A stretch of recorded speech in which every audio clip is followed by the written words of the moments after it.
a homemade hatchet man. Oh my God, this is not for real. It is.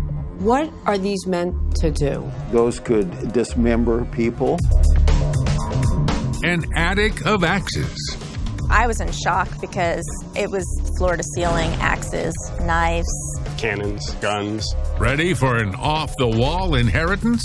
I heard that they thought he was the Unabomber. One day, my mother has a knock on the door, and it turns out to be 2 FBI agents. Leave it to Cleaver. How many really great knife makers can do what he did? Probably about 40 or 50. That's in it? the world. In the world? In the world. Last call for $2,750.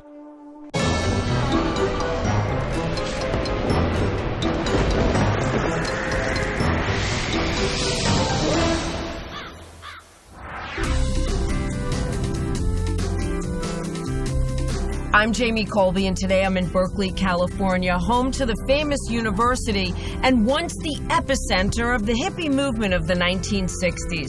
Hardly the place I'd expect to find this strange inheritance, which attracted the attention of the FBI. My name is Tom Merrick. When my brother Robert died in 2015, he left me an arsenal of weapons.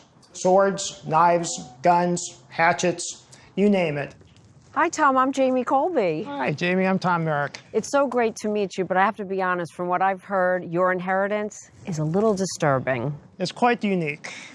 Well, let's take a look. Oh my God, this is not for real. I am totally creeped out right now. We have axes, we have knives, we have mallets. Guns? There are a few guns in here. Floor to ceiling in every nook and niche. Big and small, sharp and blunt. Intricate rows of knives. Arrays of swords. Hordes of hatchets. Talk about axes of evil. You have to look at this more as an art display. I mean, my brother compiled this collection over his entire life. And he lived here. He lived here. In this room. His TV's in here, his bathroom is in here, and his bedroom's in here. Where's his bed? I don't see a bed. Up in the rafters. I know that our show is Strange Inheritance, but this is truly weird. You had to know my brother. He was a little strange, but he was my brother. Robert Merrick is born near San Francisco in 1958. He's the second of 4 boys. Tom is the youngest. We had a great childhood. I mean, we were 4 male children, 1 year apart, and we egged each other on. Was there anything about your brother that stood out early on? He was a little bit of a clown. My brother was into pyrotechnics. We had weapons, BB guns, .22s. Nice arsenal. It just was a fun house for a young man growing up. As a teen, Robert is fascinated by stories of war, gore, and weaponry. He and Bruce Horton become friends in high school. He could tell you about conquerors going back 4,000 years and give dates and names. He loved to read this stuff. After high school, Robert joins his buddy Bruce at UC Berkeley. He double majors in art and art history, with a focus on the craft of ancient weaponry. We kind of formed our own little clique. In the art department, pretty much everybody was weird. Of course, there's weird, and then there's weird. While his classmates draw, paint, and sculpt, Robert fashions weapons from scratch, and so begins his collection. How on earth did your brother learn not just to make a knife, but to make swords and hatchets? One, reading up on it, because he really enjoyed reading and the history of weaponry. And second, from experimentation. He had bought knives and swords, he had seen how they were assembled, and he decided he can do it better. In his senior year at Berkeley, Robert channels his vision into edgy performance art. Here he is blowing fire for the camera. We had a performance art group called the Architects of Doom. Bob was like the armorer for us. We basically beat the crap out of everything. After college, Robert does odd jobs, masonry work, medical data entry, even serving subpoenas. All the while, he dedicates more and more of his time to collecting weapons and making them. How accurate was the historical part of what he did when he would make them? His knives had to be able to fool an expert. The composition of the iron had to be correct. The way the handle was mounted with the rivets had to be correct. How many really great knife makers are there out there that can do what he did? Probably about 40 or 50. That's in it? the world. In the world? In the world. I'm here at Clocker's Blacksmith Shop in San Francisco, meeting with renowned swordsmith Francis Boyd. He knew Robert and shows me how much effort goes into a single knife. I'm no Robert, but I think I can do this. Okay, so grab it. Got it, got it. You got it. Now slide it under there. Okay. And push it all the way up, and then just hold it level. Okay, hold it. Go that way. Okay, it's too cold. Pull it out. It's really hard work, folks. After reheating our steel, Francis teaches me how to hammer it into a blade. All along the edge. Now, flip it over. All right? Now hammer along there. You're a very patient teacher. Right. Always move the work. Always hammer in the same place. Yes. Yes, I got a yes. But I'm nowhere near done. It'll take days of filing, polishing, and sharpening, so Francis shows me what our crude weapon can eventually become. And there's a finished knife. If you turn this in the light, you'll see a pattern in the metal. Where you see this thing along the edge, it's as hard as glass. This doesn't just happen in an hour. No. You saw how many knives he had collected and made over the years. How many hours did he spend? His whole life. You know, like a painter's got to paint, a sculptor's got to sculpt, a knife maker's got to make knives. There's no way out. Where did he work on them? At my mother's house. We had a lathe and drill presses and all this equipment my brother could use. It's not long before her son's hobby attracts unwelcome attention. A mother does not want the FBI knocking at her door asking about her son. The FBI. The FBI. But first, our strange inheritance quiz question. The famous Swiss Army knife was not originally manufactured in Switzerland. Was it made in Germany, China, or Italy? The answer after the break.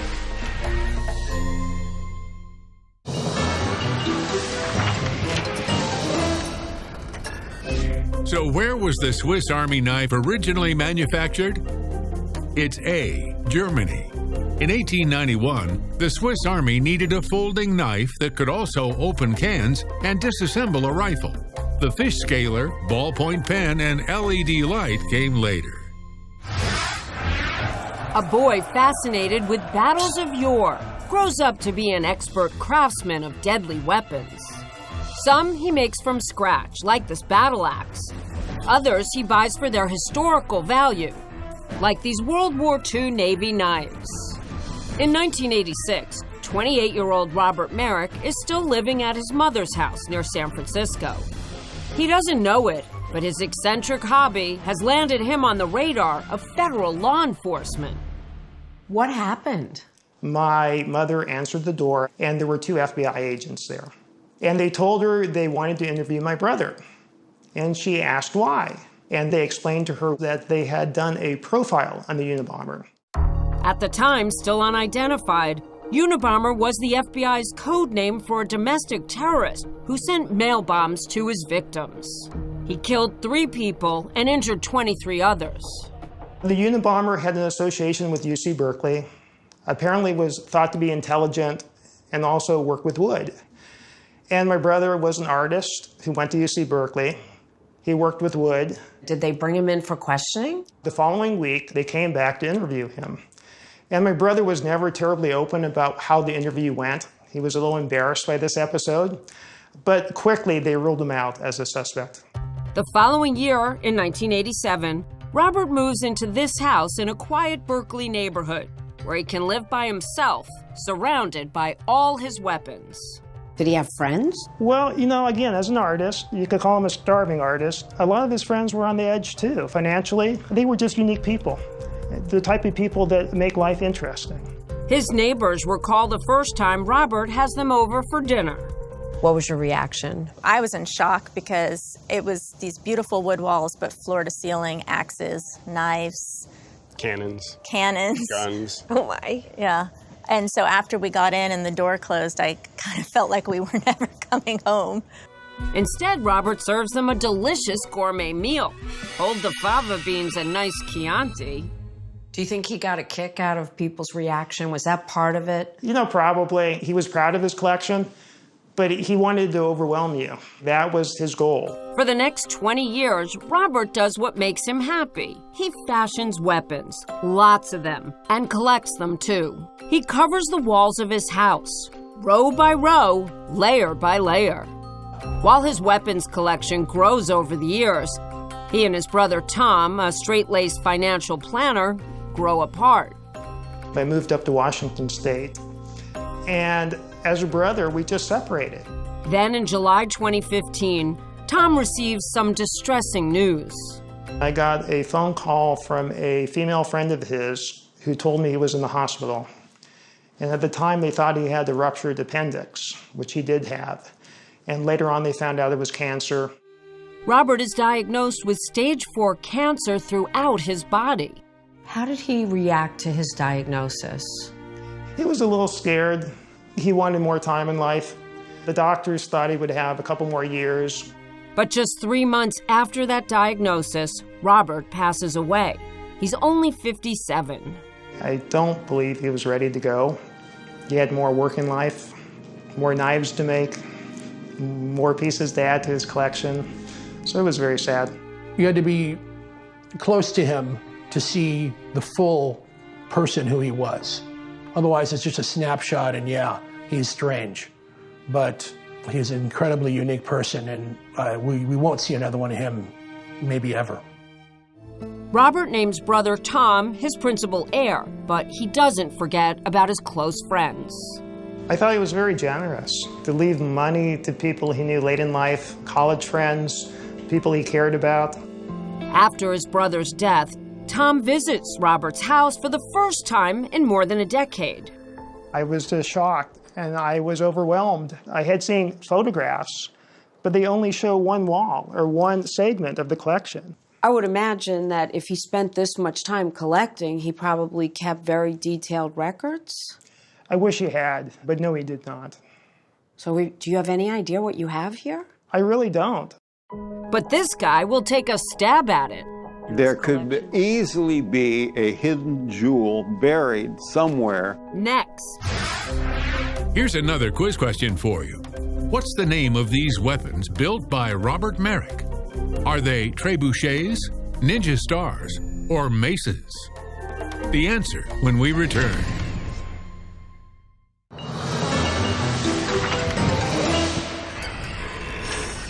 So, what's the name of these weapons built by Robert Merrick? The answer is C, maces. They were used in medieval times to attack enemies in body armor.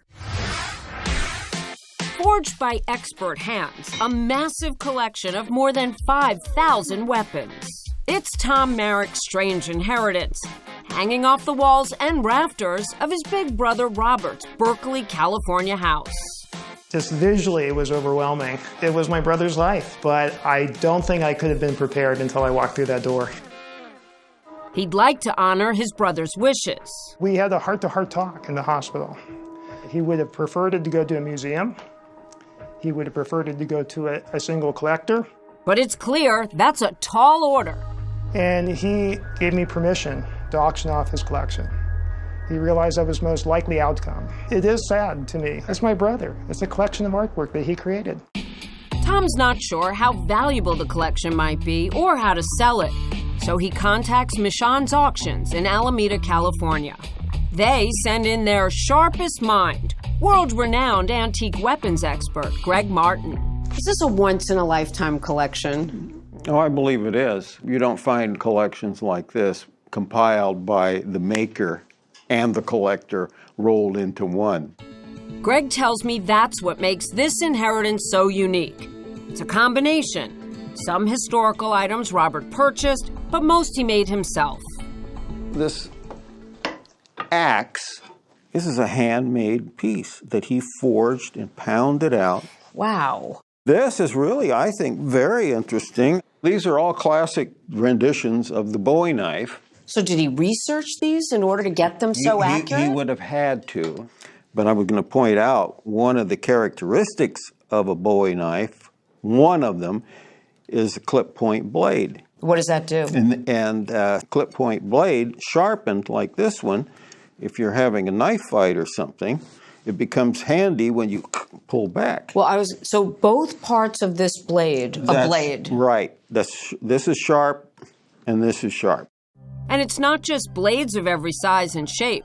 Robert also dabbled in gunsmithing. Now, this is a serious piece of metal No that kidding. Robert was working on, and evidently he was making himself a very big bore gun of some sort. That's really heavy. I understand Robert was a real big guy. And, I mean, I can barely get it up. Greg also pulls some of the historical items that Robert acquired. This is a very interesting gun. It's beautiful. It looks like a small gun, but it is a big bore gun. This carries a very big, powerful cartridge. And this is known as a Howdah gun. What year, you think? 1880s, most likely. So, Greg, what do you think this one's worth? Between $1,500 and $2,500. Do you have an idea in your mind of what this collection might bring? Piece by piece, I think it'd probably bring $250,000 or more. $250,000? Yeah. Really? That much? Tom's ready to find out, so it's off the walls for more than 5,000 weapons, headed to auction. $2,500 go $2,750. $2,750 is now the bid go $3,000. That's next. What's your strange inheritance story? We'd love to tell it. Send me an email or go to our website, strangeinheritance.com. Now, back to Strange Inheritance. It's September 2016, and Tom Merrick is pleased. A small slice of his strange inheritance, a 5,000-piece weapon collection amassed by his brother Robert, is up for sale at Michon's Auctions. They did a very good job setting up my brother's display. Beautiful Bowie knives, I think people will appreciate, and a number of rifles and pistols. We will begin today's auction. First up, 3 of Robert's handmade weapons, modeled after the medieval mace and horseman's hammer. We'll start the bidding on this lot at $100. $100 is bid, thank you. $100 is on the telephone. $190 is now the bid, go $200. $190 go $200. $200 is bid there. Last call, $200. On down the line, this early Plains tomahawk, one of Robert's historical pieces, goes for $250. Next, a rare Civil War Collins hospital knife sells for $550. This Japanese gunto sword cuts in at $700. Lot number 23 is a Rigby English double rifle. $1,000 is there. $1,000 now the bid go. $1,100 I have. $1,200 is bid. $1,200 is now the bid. Now this one could go somewhere. Rigby is a sought-after manufacturer founded in Ireland, and this rifle, circa 1900, is in excellent condition. $1,300 is there first. $1,400 is seated. $1,900 is here. $1,900, $2,000 will be next. $1,900 is bid on the title. $2,000 new bidder. Now the bid go $2,250. $2,250 is bid. $2,750 is there, go 3. Last call, $2,750. That's good. Remember that big bore English Howdah pistol Greg showed me? When it comes on the block, Tom switches from seller to bidder. Is that the one you want? I got it. That's because he's his brother Robert's principal, but not sole heir. So if he wants to keep any of the weapons, he'll have to buy them himself at auction. To get you there, $1,000, $1,100 your bid. $1,100, $1,200 is bid here. $1,200 still bid on the internet. $1,200. It's too rich for Tom's blood, as the pistol squarely hits its appraisal target. Last call. $1,800. Tom will be more tenacious when bidding starts on some of Robert's expertly crafted Bowie knives Greg showed me back at the house. $130 the bid there. Is there any advance of $130? $140. $140 is up front, new bidder. $140 now the bid. No advance of $140 up front at $140. Last call, $140. I didn't get one of the pistols I wanted. They went for too much money. But I got a couple beautiful Bowie knives that my brother made. I'll bring them home, put them in my cabinet, put them on the wall. I'll remember my brother. In total, the sale of just 30 items nets $11,400. Considering there are about 5,000 more still set to go to auction, it seems like that estimate of $250,000 is well within reach. I'm happy. I think this will do him honor. And for the heir in this strange inheritance story, honoring his brother has always been the point. The money ultimately is beside it. This was a lifelong passion. Not many people can do what they want in life. And he did. I mean, he made it work without much money, but he put together an amazing collection, and he was proud of what he did. I bet you're all wondering, did Robert ever actually use any of those weapons in his collection? Turns out he did. Back in his college days, he took care of the landscaping around his mother's house. He mowed the grass, weeded the flower beds, and when it was time to trim the hedges, he did that too. His tool of choice for that job? You guessed it, a sword like this one from his collection. I'm Jamie Colby for Strange Inheritance. Thanks so much for watching. And remember, you can't take it with you.